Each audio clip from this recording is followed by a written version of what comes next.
Notre pays au cœur du grand rassemblement pour Christ à travers le thème « Ensemble dans la présence du Seigneur pour le Mali ». Ce rassemblement de prière deuxième édition est à l'actif de l'association des groupements des églises et missions protestantes évangéliques du Mali à GMPM.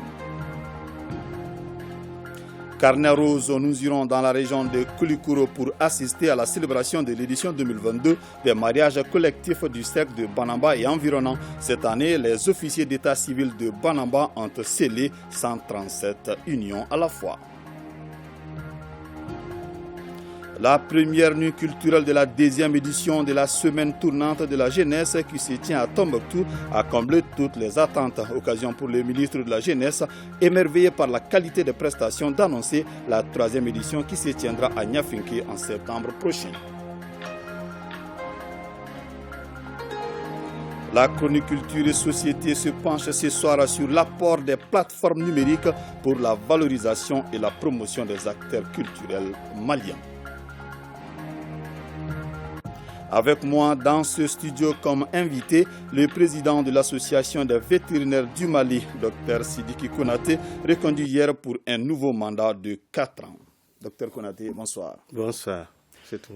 Bonsoir à toutes et à tous, merci et bienvenue dans ce journal récapitulatif de la mission de haut niveau dépêchée par le chef de l'État, le colonel Assimi Goïta, à Moscou. Durant le séjour, la délégation malienne, conduite par le ministre Abdoulaye Diop, a discuté des voies et moyens de renforcer la coopération bilatérale entre la Russie et le Mali, non seulement dans les domaines de la défense, de la sécurité, mais aussi dans les domaines de l'agriculture, des infrastructures et du commerce. Le chef de la délégation tire un bilan satisfaisant de cette mission. Abdoulaye Diop est au micro de nos envoyés spéciaux, Chaka Konaté et Sidiki Balo.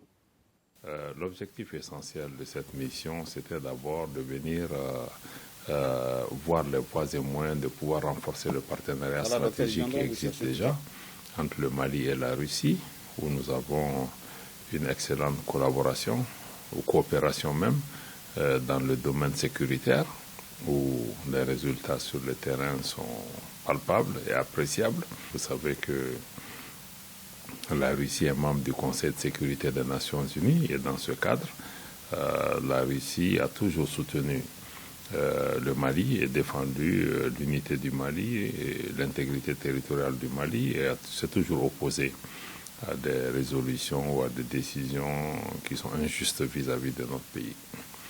Donc, à côté de ces deux socles qui sont sécuritaires et politiques, aujourd'hui, notre ambition, c'est d'œuvrer à pouvoir diversifier et renforcer la coopération bilatérale, et économique et commerciale. Pour cette visite en particulier, nous sommes venus envisager avec nos amis russes les voies et moyens de pouvoir tout mettre en œuvre dans le cadre de cette bonne relation politique, tout mettre en œuvre pour pouvoir assurer un approvisionnement régulier du Mali dans des produits stratégiques, en intrants, en blé, en hydrocarbures ou la remise en état des chemins de fer du Mali. Et sur l'ensemble de ces questions, nous partons ici satisfaits de l'engagement et de l'ouverture d'esprit du gouvernement russe de travailler avec nous, parce que compte tenu du caractère stratégique de ces produits et de ces secteurs, l'État malien a décidé de se mettre en avant, de prendre le taureau par les cornes pour apporter une solution. Et nous avons demandé à nos amis de la Fédération de Russie de s'impliquer avec nous pour pouvoir faciliter ces différentes transactions, pouvoir lever les obstacles. Nous avons naturellement profité de l'occasion aussi pour échanger par rapport à la situation en Ukraine.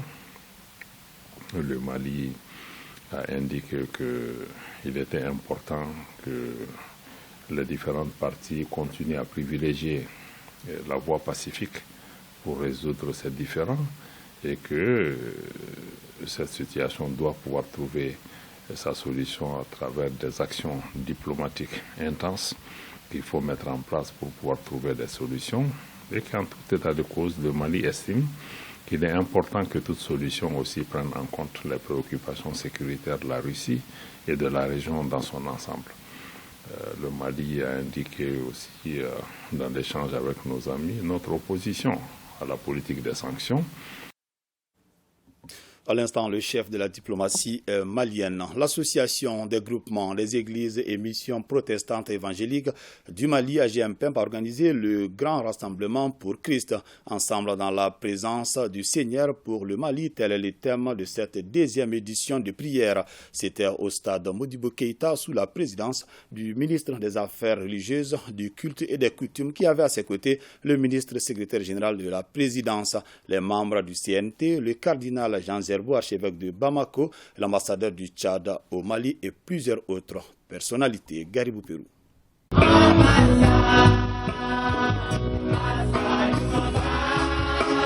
Les voix des fidèles s'élèvent en harmonie, les bras dans le ciel, les yeux fixés sur Jésus-Christ. Les milliers de chrétiens protestants rassemblés ici évoquent avec humilité le nom du Très-Haut. Ils y expriment leur attachement commun au Seigneur et à la joie qu'ils ont de croire. Ce pays a besoin de guérison.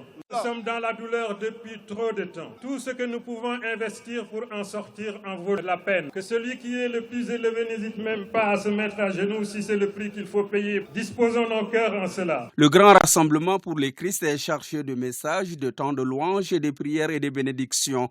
La prière faite en ces lieux, l'Éternel reste attentif et sans doute envoie sa bénédiction sur le Mali.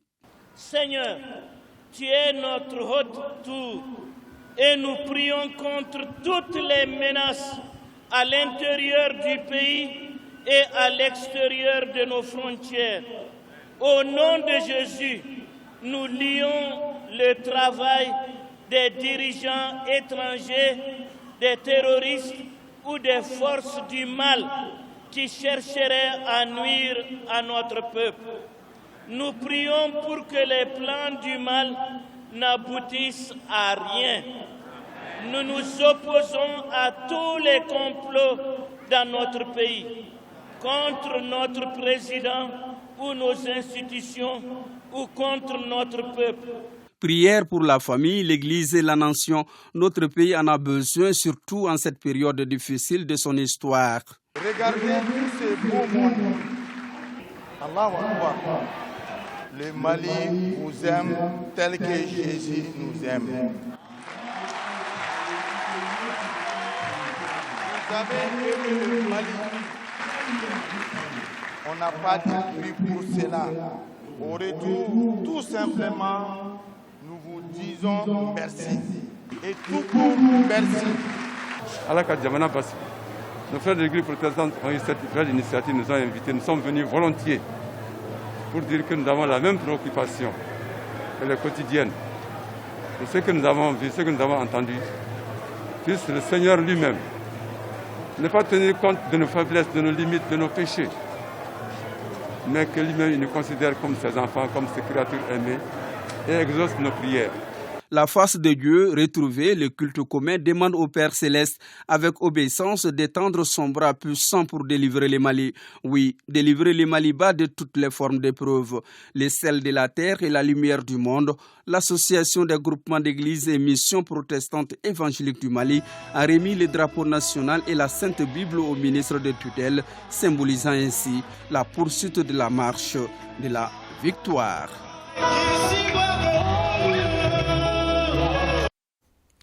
La SNV, Organisation néerlandaise de développement, lance le programme d'appui à la gouvernance foncière au renforcement des instances locales et de gestion des conflits fonciers, financé à plus de 826 millions de francs CFA par le ministère des Affaires étrangères des Pays-Bas. Le programme doit contribuer à l'émergence d'un environnement favorable à l'effectivité et à la durabilité des commissions foncières. Fademba Keïta. Le contexte, les axes d'intervention et les stratégies à adopter présentés en PowerPoint précisent comment sera mis en œuvre le programme Land at Scale par le consortium SNV, KIT, Institut Royal Tropical, l'Université des sciences juridiques et politiques de Bamako et par la Coordination nationale des organisations paysannes. Le projet d'appui à la gouvernance foncière des instances locales de gestion des conflits fonciers doit résoudre l'un des problèmes les plus épineux et cruciaux du Mali, à savoir la gouvernance et la question foncière. Land at Scale se focalise sur 4 axes d'intervention qui se soutiennent mutuellement, à savoir l'appui institutionnel et la gouvernance foncière, l'harmonisation des approches de gestion des conflits fonciers, le renforcement des institutions locales de gestion des conflits, la capitalisation des connaissances dans la gouvernance foncière au Mali. Ce projet, financé à plus de 826 millions de francs CFA par le ministère des Affaires étrangères des Pays-Bas, sera d'un apport inestimable pour le Mali, pays continental à forte potentialité agro-silvopastorale. De façon directe, avec Land at Scale, les co-fonds seront mieux formés, plus fonctionnels. Elles font mieux gérer les conflits et les réduire. Les droits coutumiers seront plus protégés au Mali et il y aura plus d'espace pour les mécanismes de stabilité sociale et de paix inclusive. Le programme d'appui à la gouvernance foncière vise à renforcer les capacités locales de gestion des conflits fonciers et la protection des droits coutumiers au Mali. De façon spécifique, le programme vise les objectifs suivants. Améliorer les performances des commissions foncières à travers un appui aux différents acteurs clés. Contribuer à l'émergence d'un environnement favorable à la durabilité des commissions foncières. Renforcer la synergie entre les acteurs intervenant sur le secteur agricole. À travers 5 composantes, dont le système de suivi et évaluation des commissions, le renforcement des capacités des commissions foncières et les axes d'intervention, Land at Scale profitera surtout aux exploitants agricoles familiaux. Il aura une durée de 30 mois, de juillet 2021 à décembre 2023, avec comme zone d'intervention Mopti, Ségou, Sikasso, Koulikoro, Kay, Tombouctou et le district de Bamako. Au Mali, entre 2020 et 2021, le Fonds des Nations Unies pour la population UNFPI a soutenu le département de la santé et du développement social pour le traitement chirurgical de 200 femmes porteuses de fistules. À l'occasion de la Journée internationale pour l'élimination de la fistule obstétricale, célébrée le 23 mai de chaque année, le représentant résident du Fonds des Nations Unies pour la population a livré un message pour réaffirmer l'engagement et le soutien inconditionnel de l'UNFPI à toutes les actions en faveur de l'élimination de la fistule obstétricale. Nous l'écoutons au micro de Barakissa Ouattara. Chaque 23 mai, on célèbre la Journée internationale d'élimination de la fistule obstétricale. Cette année, la journée s'inscrit sous le thème « Investissez dans un système de santé de qualité ». Responsabiliser les communautés. La fistule obstétricale, qu'est-ce que c'est? C'est inconnu par beaucoup de gens et c'est aussi invisible pour beaucoup de gens. Ça affecte chaque année environ 2000 femmes au Mali. Sur le taux de naissance vivante, ça veut dire presque 5 à 6 femmes par jour. La fistule obstétricale est une pathologie en fait qui est le résultat de plusieurs retards et défaillance du système de santé maternelle et reproductive. La fistule, normalement, est le résultat du fait que la femme ne peut pas accoucher à temps, doit retenir pendant longtemps parce qu'elle doit voyager plusieurs kilomètres pour arriver à un poste de santé où elle est justement traitée et assistée par une professionnelle de santé comme les sages-femmes. La fistule, en fait, à travers une intervention chirurgicale, peut être réparée. Et c'est justement ce que le Fonds des Nations Unies pour la population, avec beaucoup de partenaires et des agences des Nations Unies sœurs, en collaboration avec le ministère de la Santé et du Développement social, on est dans des processus de formation d'urologues, gynécologues, obstétriciens, justement pour faire cette réparation chirurgicale. En 2018, l'Assemblée générale des Nations Unies et tous les États membres dans le Mali se sont mis justement l'engagement et le but de terminer et d'éliminer la fistule obstétricale d'ici 2030. On a encore beaucoup de travail à faire dans ce sens, beaucoup d'investissements à faire dans le système national de santé, notamment au niveau rural, au niveau des communautés qui sont éloignées, où justement on doit tout faire pour que aucune personne, aucune femme, aucune fille, aucun homme est laissé pour compte pour avoir accès à un service de santé de base de qualité. À la faveur de la journée des télécoms, on parle ce soir de la connexion Internet. Elle fait l'affaire de beaucoup de personnes. L'une de nos équipes de reportage est allée à la rencontre de quelques utilisateurs et techniciens dans le domaine des TIC. Il avoue que la connexion Internet est une nécessité aujourd'hui et non un luxe. Koumba Sissé. Monsieur Larbakire, restaurateur à Bamako, a plus de visibilité aujourd'hui à travers le monde grâce à la connexion Internet. Selon lui, la connexion est une nécessité et un facteur important pour le business. Dans son restaurant, il a même installé une connexion Wi-Fi pour ses clients qui viennent passer du temps. Aussi, M. Kéré reçoit des acheteurs qui ont découvert ses plats à travers Internet.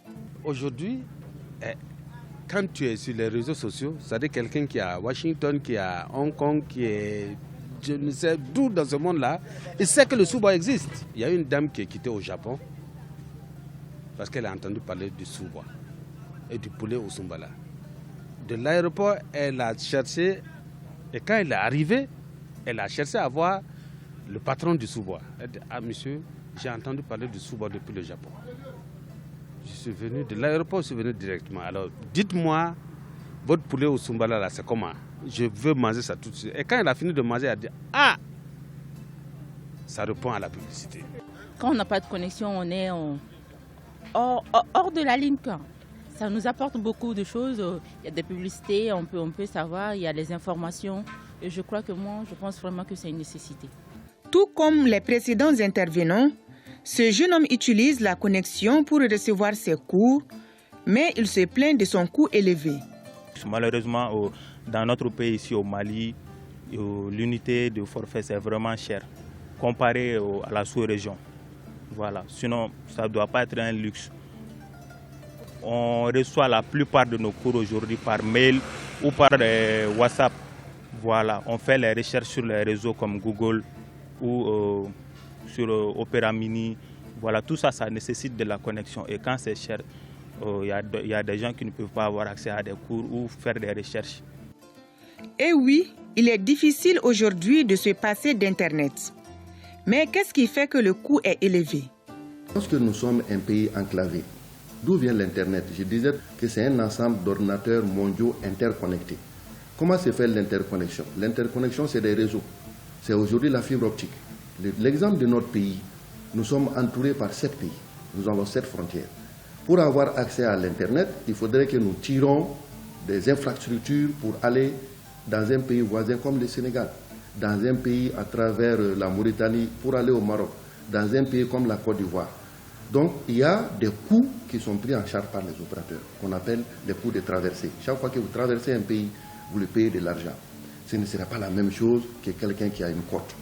Donc, les coûts associés au déploiement de l'Internet pour un pays enclavé peut être un peu plus élevé que ceux qui ont aujourd'hui accès en tout cas à la connectivité mondiale sur la mer.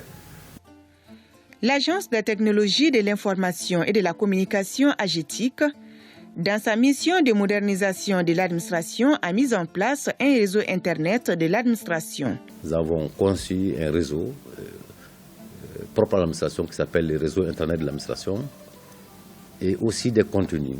Des contenus, n'est-ce pas, que nous déployons dans nos administrations, les services, afin de les dématérialiser. Et donc, le service communication a pour rôle, mission, n'est-ce pas, de permettre à ce que ces produits, justement, il s'agit des apps d'application, des logiciels, que ces produits et services soient connus de l'administration et aussi même du grand public. Le paiement des factures, le passage des commandes des différents produits, la consultation ou même le traitement virtuel des dossiers, tout se passe actuellement sur Internet, pas donc besoin de se déplacer. Une possibilité dont de nombreux utilisateurs profitent pour gagner du temps.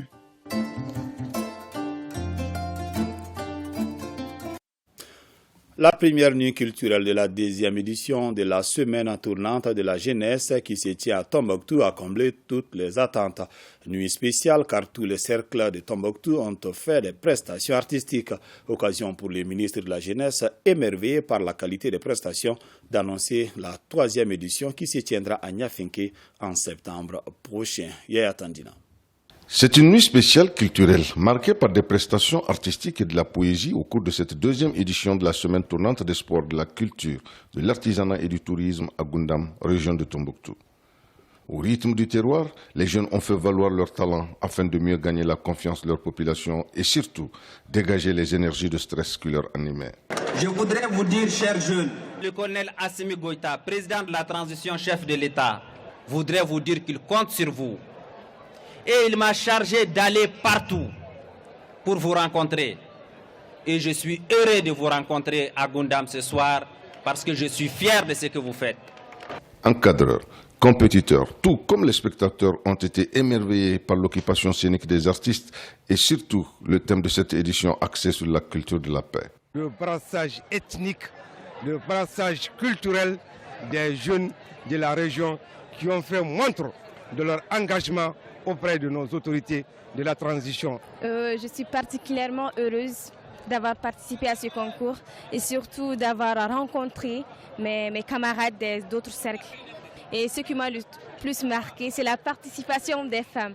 Car ce n'est pas du tout évident de parler devant un public, surtout si ce sont des femmes. Et alors je suis tout à fait heureuse. Avec tout ce que j'ai vu ce soir, avec tout ce que j'ai entendu, avec tout l'espoir de ces jeunes, on ne peut pas attendre un an pour faire la prochaine édition. Je vous demande à partir de maintenant de programmer la prochaine édition pour septembre 2022 à Niafinké. Les prochaines soirées réservent des surprises selon certains délégués venus des cercles de Goundam, Diri, Niafinké, Gourmara-Rousse et Tombouctou. La jeunesse malienne magnifie à travers une nuit dénommée la Nuit du Mali, une initiative de l'association panafricaine pour la restauration de la culture africaine. Elle a mobilisé des jeunes venant de toutes les régions du Mali et certains pays limitrophes. Le but est de créer un cadre idéal pour fédérer la jeunesse africaine et promouvoir leur employabilité. Boubacar Kanouté. Une nuit dédiée à la jeunesse malienne. Le jeu en vaut la chandelle. Ils étaient des milliers de jeunes du Mali et d'autres pays de la sous-région à répondre présent à cet événement qui vise à fédérer la jeunesse africaine pour amorcer le vent du changement. En toile de fond, la prise de conscience des peuples d'Afrique face à l'histoire. Une initiative de l'Association panafricaine pour la restauration de la culture africaine. 2016, Mali Galéa Boyané. Les mots me manquent pour saluer la jeunesse malienne et africaine venue en grande pompe pour rendre belle cette soirée. La jeunesse est la cheville ouvrière de toute nation. Nous sommes confiants des défis à relever. Nous sommes une communauté magnifique. Nous avons des rêves de voir l'Afrique s'élever et être parmi les nations du monde. Si nous nous mettons ensemble, si nous parlons aujourd'hui tous de la transition, parce qu'ils se sont mis au travail. La jeunesse, le travail. La jeunesse est le fer de lance de tout processus de développement. Sa contribution est remarquable pour la construction citoyenne, d'où cet engouement. Aujourd'hui, nous avons magnifié la jeunesse africaine, voire la jeunesse malienne, dans son ensemble, dans son intégralité, avec un thème très important qui nous tient à cœur. Qui suis-je? Aujourd'hui, nous voulons construire un Mali croix.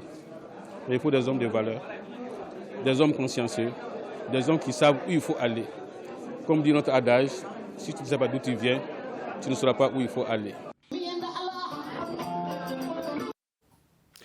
Tous les indicateurs sont au vert et le résultat global de 2021 est à hauteur des souhaits. C'est ce qui ressort de la 18e assemblée annuelle de la Caisse des bases de Kafou-Diguineo de Bamako. Drissa Kone. Depuis 18 ans, la Caisse des bases de Kafou-Diguineo de Bamako s'évertue à cet exercice annuel.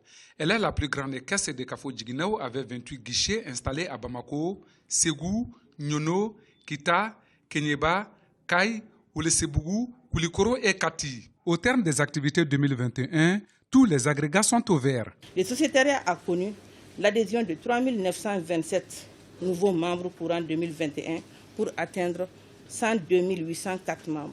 Les ressources ont augmenté de 671 643 000 francs CFA. L'encours du crédit a connu une hausse de 1 milliard 746 millions, passant de 10 milliards 475 millions au 31 décembre 2020 à 12 milliards 221 millions de francs CFA au 31 décembre 2021. Les versements de crédit en 2021 se chiffrent à 15 milliards 810 millions. D'année en année, la Caisse de Bamako n'a cessé d'engranger un envol significatif, toute chose qui attire l'attention des plus hautes autorités du Mali. Autorités qui soutiennent que l'institution de microfinance Kafo-Djiguinéo est l'un des plus gros contributeurs à l'inclusion financière des communautés. Les indicateurs au niveau de Kafo-Djiguiné sont toujours en progression. Le réseau est le leader du secteur aujourd'hui. Et si on prend le secteur dans son ensemble, aujourd'hui la microfinance fait au 31 décembre 2021, on est à plus de 156 milliards d'encours de crédit. Et au niveau de l'encours des dépôts, on est à plus de 146 milliards. Outre le bilan 2021 passé au peigne fin, les participants se sont penchés sur les activités et budgets prévisionnels de l'année en cours. Plus de 300 000 tonnes de riz par an sont écoulées sur le marché local dans la région de Mopti. La révélation a été faite lors de la 14e édition des Journées citoyennes qui a célébré les citoyens modèles de la région. L'initiative vise à cultiver et à faire vibrer la fibre patriotique. Omar Maïga. Initiée par le gouverneur de la région de Mopti, la Journée citoyenne à Mopti est célébrée chaque premier lundi du mois. De février 2021 à mai 2022, l'initiative touche à sa 14e édition qui a connu une innovation de taille, à savoir célébrer les citoyens qui, à travers leur savoir et leur savoir-faire, méritent reconnaissance et encouragement afin de cultiver la fibre patriotique. La région de Mopti peut se placer à la pointe de la lutte pour l'autosuffisance alimentaire. Les magasins de stockage de 6 000 tonnes, 10 000 tonnes environ et jusqu'à 15 000 tonnes prévus, avec des employés jusqu'à environ 200 à 300 employés. Une production diversifiée du tourteau, du décortiquage de riz, de la production de savon jusqu'à la production de l'huile. Nous sommes aujourd'hui une des régions industrialisées du pays et nous devons de performer. C'est que le riz est aussi vendu ici en détail et le prix est plus bas que le prix au marché. Une usine a normalement vocation à faire de l'engros ou du demi-gros, mais qu'une usine puisse vendre du kilo ou des sacs individuellement aux populations et chapeau à Planète Distribution. Ousmane Sissé, dit Ousmane Sebi, est un acteur clé de la région qui, à la tête de la société d'agro-industrie et commerciale Planète Distribution, approvisionne régulièrement le marché et lutte efficacement contre l'insécurité alimentaire. Il approvisionne également le marché en aliments bétail, entre autres. Toutes choses qui favorisent la stabilisation des populations, la lutte contre l'insécurité alimentaire et la transhumance des animaux. Nous nous réjouissons de cette marque de reconnaissance et d'encouragement de la part de nos autorités. Mon souhait le plus ardent est de garantir l'autosuffisance alimentaire aux populations et approvisionner les éleveurs en aliments bétail dans la paix, la cohésion sociale et le vivre ensemble dans la région de Mopti. Je suis très impressionné. Je voudrais que les opérateurs économiques, tout le monde limite. Je demande aux autorités de l'aider, de l'accompagner. En tout cas, nous, on est prêts à l'accompagner. Que le gouverneur l'accompagne. À Mopti, on travaille, on ne dort pas à Mopti. Avec plus de 381 000 hectares de superficie emblavée en riz, pour 304 employés et plus de 150 travailleurs journaliers, l'opérateur économique, natif et originaire de la région de Mopti, notamment du secteur de Yuaru, fait partie des citoyens engagés pour l'autosuffisance alimentaire et la création d'emplois.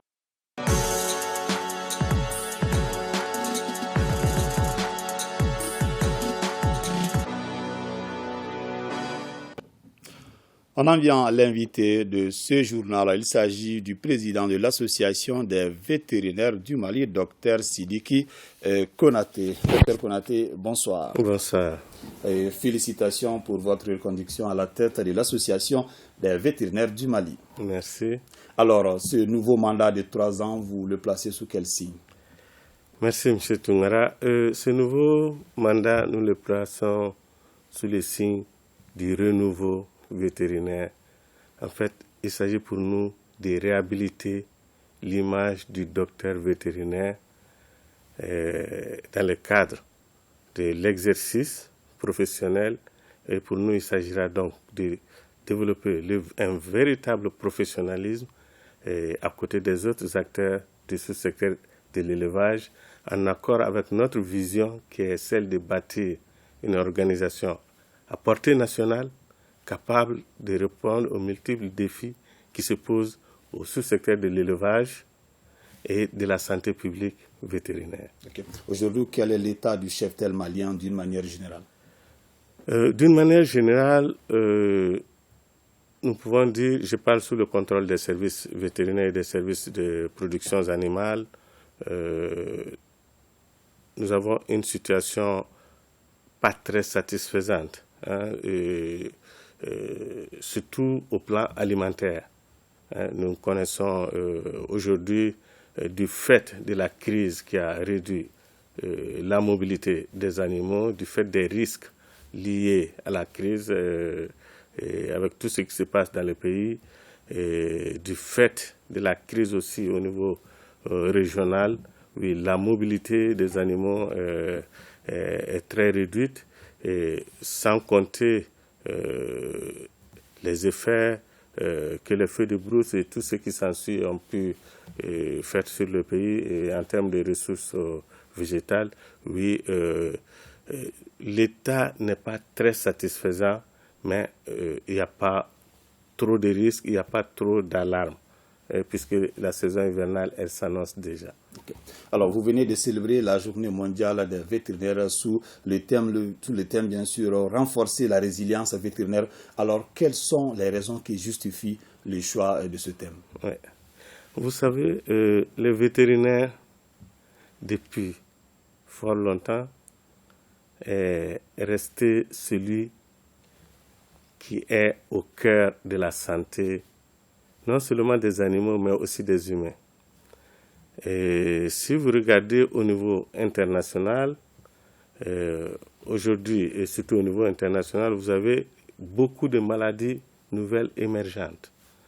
Et vous avez nous avons eu le Covid, nous avons eu plus de sollicitations des docteurs vétérinaires partout où ils sont, non seulement pour la prise en charge des animaux, parce que c'est les seuls qui sont là, qui sont capables d'être à l'écoute de l'animal. Dieu seul sait, ils sont nombreux, que ce soit les animaux domestiques, que ce soit les animaux sauvages, d'être là à leur écoute et de pouvoir leur apporter les soins nécessaires. Mais au-delà, ils sont aussi interpellés dans la santé publique pour contrôler tous les denrées d'origine animale et de faire en sorte que les maladies qui sont au niveau des animaux ne soient pas transmises aux humains et vice-versa. Donc, c'est vous dire que les vétérinaires ont été fortement sollicités au niveau international. Et c'est pour cela que ce thème a été choisi pour magnifier le vétérinaire pour son rôle important dans la société. Et vous savez, avec toute cette charge, beaucoup de vétérinaires ont été à bord du burn-out. Et stress permanent, trop de travail physique, trop de travail mental, et à la fin, les vétérinaires et leurs patients, les animaux, se sentent aussi et ont aussi besoin du soutien, non seulement des vétérinaires, mais aussi des autres. Des autres qui sont... Ça veut dire qu'il faut plus de vétérinaires sur le terrain. Il faut plus de vétérinaires sur le terrain, mais il faut aussi plus soutenir les vétérinaires. Et si nous revenons au cas malien, et je vous parlais tout à l'heure de la résilience au niveau international, mais au niveau malien, vous prenez les services vétérinaires, les vétérinaires n'ont aucun moyen d'exercice. Vous prenez les vétérinaires du secteur privé, je parle des docteurs vétérinaires, puisque je suis le président de l'Association nationale des docteurs vétérinaires du Mali, et vous allez voir, les docteurs vétérinaires, ils évoluent dans un environnement très difficile et qualifié, presque inqualifiable. Parce que les conditions d'exercice sont très exécrables et il n'y a pas beaucoup de possibilités pour les vétérinaires d'exercer un vrai professionnel. Alors, Dr Konaté, vous venez de souligner quelques problèmes et vous êtes réélu pour un mandat de 3 ans. Alors, comment est-ce que vous comptez procéder pour résoudre ces problèmes-là? Oui, ces problèmes sont nombreux. J'en parlais tout à l'heure. Il y a le problème des ressources humaines, leur qualité. Je parlais tout à l'heure de tout ce qui est nécessaire comme ressources matérielles. Nous, notre stratégie, c'est vraiment faire plus de lobbying, afin que les questions centrales, que le docteur vétérinaire soit mis dans son rôle. C'est le spécialiste qui a suivi une formation spécifique dans ce domaine et personne ne peut le remplacer dans ce rôle. La formation des vétérinaires, elle est très spécifique, elle est internationale, donc elle ne peut pas être réduite à sa simple expression de vaccinataire, comme c'est le cas aujourd'hui. Nous avons besoin de repositionner le docteur vétérinaire en tant qu'expert, en tant que spécialiste pour la conception de programmes plus globaux, pour assurer plus de sécurité au plan sanitaire pour le bétail malien, pour assurer plus de qualité au niveau du bétail malien, mais aussi pour les questions de certification, afin que le bétail malien et la viande malienne puissent trouver la place qui est la leur. Une dernière question, docteur Konaté. Vous, en tant que vétérinaire, est-ce que vous pouvez nous rassurer par rapport à la viande que nous consommons? Je voudrais vous dire, moi je suis un vétérinaire du secteur privé, la qualité de la viande, c'est d'abord la responsabilité des États, de l'administration au niveau national, au niveau régional et au niveau local. C'est d'abord la responsabilité de l'État. Les vétérinaires, c'est un cadre technique. Comme le policier, pour les questions de sécurité humaine, le vétérinaire est l'homme et le technicien pour la sécurité sanitaire des aliments, et des produits animaux et des aliments d'origine animale. Et donc, dans cet exercice, le vétérinaire il a une responsabilité. Mais encore faudrait-il que le vétérinaire puisse jouir de toute son indépendance. En se référant à cette responsabilité, la viande que nous consommons, c'est consommable, n'est-ce pas?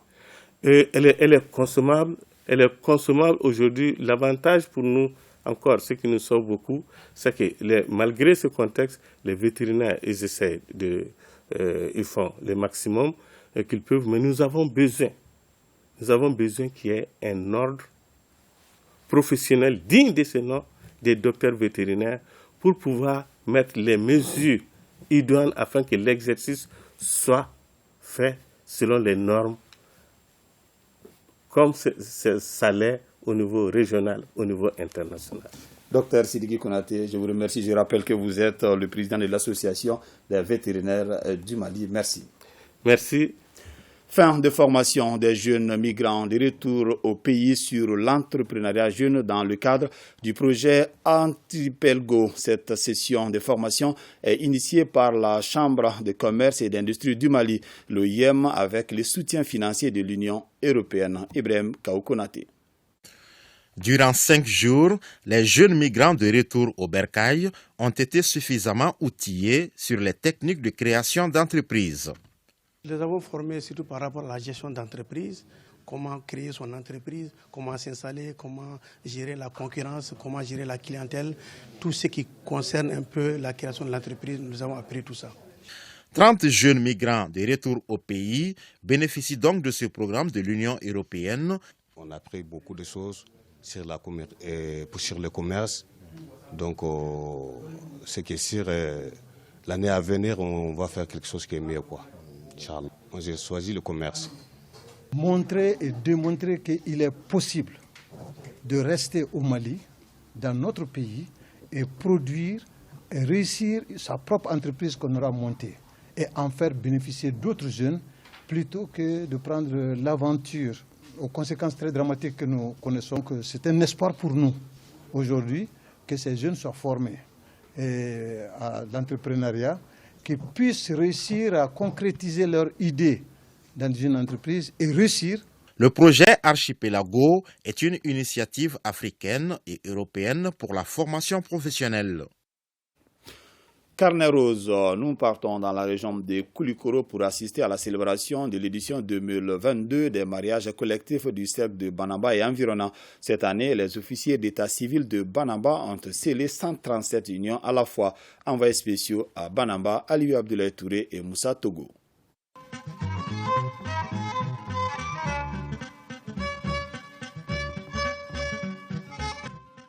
Ce jeudi à Banamba, c'était le jour du mariage collectif. Les couples de tout blanc vêtus, sourire aux lèvres, célèbrent leur union pour le meilleur et pour le pire.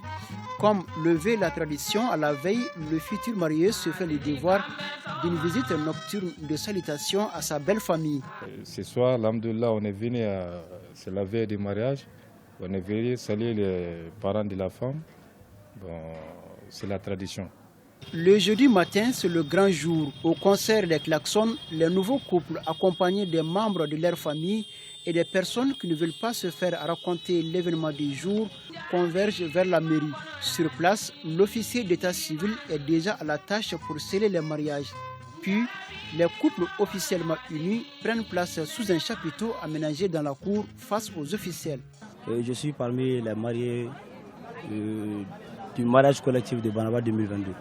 Donc la mariée, c'est ma cousine, comme elle aussi, je suis son cousin.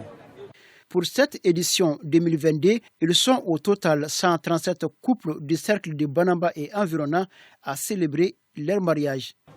L'intérêt de célébrer en collectif ce mariage avec mes parents, mes frères et sœurs, c'est que vraiment c'est quelque chose, c'est une idée qui est très cruciale. Cruciale comment ? C'est-à-dire ça amène la cohésion entre les résidents même du village, du cercle. Ça amène la cohésion entre les gens et encore ça touche aussi vraiment la solidarité entre les gens. Le mariage collectif annuel de Banamba est célébré voilà déjà un siècle. La célébration de ces mariages, selon les anciens, vise à minimiser les dépenses, mais au-delà, à renforcer la cohésion entre les fils du terroir. Banamba n'a mariage ka ɲɔgɔn fɛ dɔw bɔ musakaw ra bon i b'a sɔrɔ mariage bɛ kɛ mɔgɔ dɔ ka so maa 100 mɔgɔ 50 mɔgɔ 50 bɛ yen mais n'i y'a bɛɛ kɛ ɲɔgɔn fɛ i b'a sɔrɔ mariage du dɔ bɛ yen nɔ mɔgɔ 6 mɔgɔ 5 de bɛ yen nɔ donc mɔgɔ bɛ tila donc kɔɲɔ musaka bɛ nɔgɔya a bɛ kɛ fête ba ye quoi o de y'a to an bɛ bɛɛ kɛ ɲɔgɔn fɛ quoi. La célébration de ces unions a tout un sens. Il y a le proverbe qui dit que le monde est un ensemble. Bon, c'est pourquoi chez nous, ici à Banamba, on veut aller ensemble, on veut tout faire ensemble. Les intérêts, c'est-à-dire le vivre ensemble. Il y a des gens qui ont les moyens, et comme il y a des gens qui n'ont pas de moyens, bon, si on fait collectivement, cela arrange tout le monde. Cette occasion pour les jeunes mangeurs de se marier et de sortir du célibat renferme des avantages se traduisant par le tissage des liens familiaux et l'épanouissement socio-culturel. Permettez-moi de rappeler que la célébration des mariages collectifs de Banamba constitue une tradition annuelle dont la date est judicieusement fixée par la chefferie de Banamba en étroite collaboration avec les grands imams de Banamba. Elle coïncide le plus souvent avec les derniers jeudis du mois au cours duquel les mariages collectifs sont célébrés, qui est généralement le mois lunaire Lasri Laban. Les élus communaux de Banamba sont à leur 5e mandature. Pour ce qui concerne ces mariages, ils sont à leur 5e célébration. Vous avez, en tout et pour tout, il y a 137 mariages célébrés, dont le centre principal qui est Banamba-Ville. On a célébré 87. Et il y a 2 autres centres secondaires, donc celui de Ouleni, 44, et celui encore de Bamarobougou, il y a 6, nouvellement créés. Comparativement à l'année dernière, où ce sont plus de 156 unions qui ont été célébrées, l'engouement a été moindre cette année, selon le premier adjoint au maire de Banamba. Et cela s'explique par quelques facteurs. La majeure partie des gens sont installés à Bamako. Vous avez vu, si vous prenez toute la commune 1, c'est Banamba entier. L'insécurité a joué sur ça. Et la conjoncture actuelle, surtout avec l'embargo et puis tant d'autres. Bon, vraiment, ça a beaucoup joué sur la célébration de cette année. L'un des temps forts de ces mariages collectifs a été la remise des cadeaux aux nouveaux mariés, cela après un tirage au sort. Au nombre de ces cadeaux, des téléviseurs écran plat, des glacières, des armoires, un lit, des tables à manger, des salons complets offerts par le sponsor officiel Vivement l'édition 2023. Et reménage au couple. La chronique Culture et Société se penche ce soir sur l'apport des plateformes numériques pour la valorisation et la promotion des acteurs culturels maliens. Un sujet inspiré de la Journée mondiale de la diversité culturelle pour le dialogue et le développement tenue hier ici à Bamako. Alpha Meiga.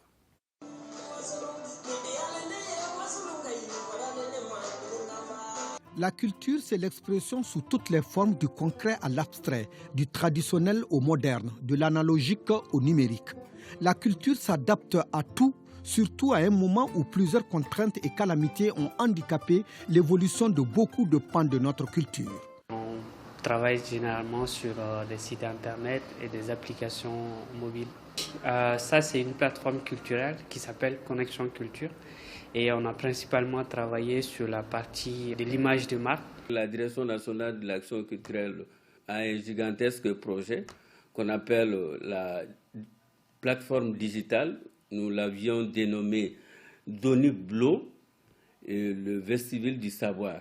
Le numérique fait partie intégrante de la vie de chaque citoyen aujourd'hui. Les conséquences, par exemple, du Covid-19 sur le secteur attestent que la culture a souffert dans toutes ses dimensions.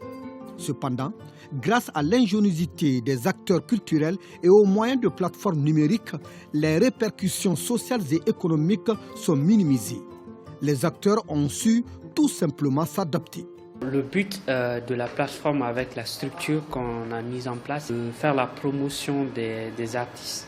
Aussi, ça rentre beaucoup dans tout ce qui va être la communication et l'information autour de la culture. Les acteurs culturels doivent utiliser le numérique aujourd'hui pour afin de booster l'excellent travail qui est en cours, qui aide dans la création, qui aide dans la production, qui aide dans la promotion, la valorisation et la diffusion des biens et services culturels. C'est toute la chaîne de valeur de la culture. On peut positiver parce que, à travers ces plateformes, les acteurs culturels jouent leur rôle dans la mise en œuvre de la Convention et non pas seulement les pouvoirs publics. Aujourd'hui, les plateformes numériques deviennent des sentinelles de la culture malienne. Elles propagent la diversité des expressions culturelles plus importante que jamais. Quand les articles sont écrits sur le site, ils sont partagés en fait sur des plateformes où il y a les utilisateurs. Ils peuvent voir en fait des liens qui vont les rediriger vers les articles qui ont été écrits sur le site. Étant donné que le site est optimisé pour le mobile, donc ça leur facilite en fait l'utilisation. C'est dire qu'elles sont considérées comme des chaînes de valeur créative et protègent la diversité des expressions culturelles. Des expressions culturelles qui, en ces temps difficiles, s'efforcent de favoriser l'accès à la culture. L'institution a créé un cadre de travail, un cadre de dialogue, un cadre d'échange. Mais aujourd'hui, ça nous aide énormément dans le travail que nous faisons. Ici, quand même, avec la manière dont ils traitent en fait les sujets, c'est-à-dire on peut avoir beaucoup d'informations sur les événements ou en fait sur les artistes. La diversité culturelle est une force motrice du développement pour la croissance économique et comme moyen de mener une vie intellectuelle. Et c'est bien à elle qu'est dédiée une journée mondiale célébrée le 21 mai de chaque année. Pour célébrer la richesse des cultures, mais également le rôle essentiel du dialogue des cultures pour la paix et le développement durable. Et le thème de cette année est « Le temps est venu d'investir dans la créativité ». Le secteur culturel, c'est le patrimoine vivant, mais c'est le patrimoine matériel et immatériel.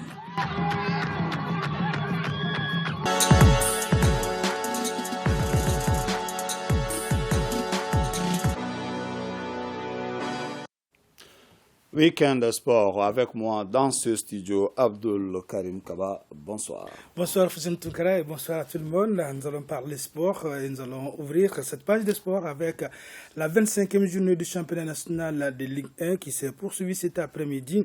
Ainsi, ici à Bamako, le 11 créateur de Nyerla et l'AS Police ont fait match nul, un but partout. À Sikasso, défaite à domicile de l'AS Douane devant le CS du Goulomvla. 1-2 et à Braouli, l'AS Bakardian chute devant le stade Malais de Bamako 0-2. Cette 25e journée prendra fin demain lundi avec les oppositions de l'UBA AC ASCO, ISFAS, ASR de Bamako. En attendant la fin de la journée, les trois premiers à l'issue de la 24e sont le Djoliba AC en tête avec 42 points, deuxième l'AS Bakardian 49 points, troisième USW Kita 38 points.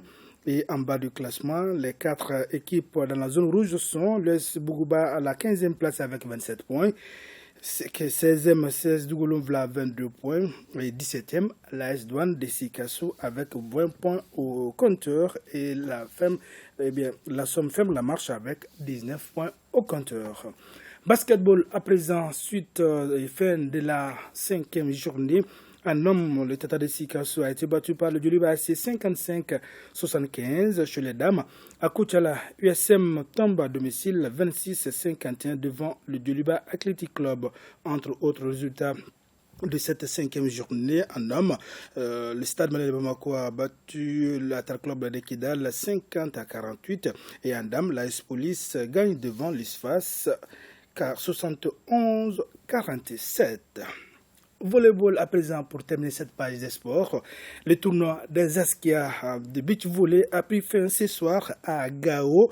En homme, la paire de la Ligue des districts de Bamako, Malik Ballo et Sidi Djougal Touré gagne 2-7-1 face à celle de la Ligue de Gao composée de Mohamed Ibrahim et Alou Maïga. Chez les dames, la Ligue de Bamako représentée par Salimata Sissé et Zinabo M. Sissé s'impose encore face aux représentantes de Gao, Abibat Mahman et Adjaratou Sissé de 7-1. Ainsi, la Ligue des districts de Bamako gagne le tournoi des Askia de beach volley.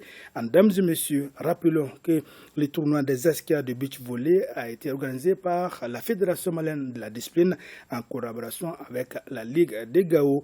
On pris part à ce tournoi les représentants de la Ligue de Bamako, Koulikoro, Gao et Niamey. Et en marge de ce tournoi, il y a eu une formation pour les arbitres locaux. Merci Abdul Karim Kaba pour ces informations. Merci bien Foussine Toukara. Point Covid du jour. Les services de santé ont enregistré de nouveaux cas positifs sur 623 tests réalisés. 5 patients guéris et 0 décès. À ce jour, 84 patients sont sous traitement. À suivre à 21h15 votre émission Mali Kourata Sira qui reçoit ce soir, la ministre de l'Éducation nationale, Mme Sidibé Dedeu Ousmane. La version Bambara est à suivre à partir de 22h sur l'ensemble de nos réseaux et plateformes numériques et la rediffusion demain à 11h sur ORTM2. C'est donc la fin de cette édition. Merci de l'avoir suivi. Que le bon Dieu nous protège.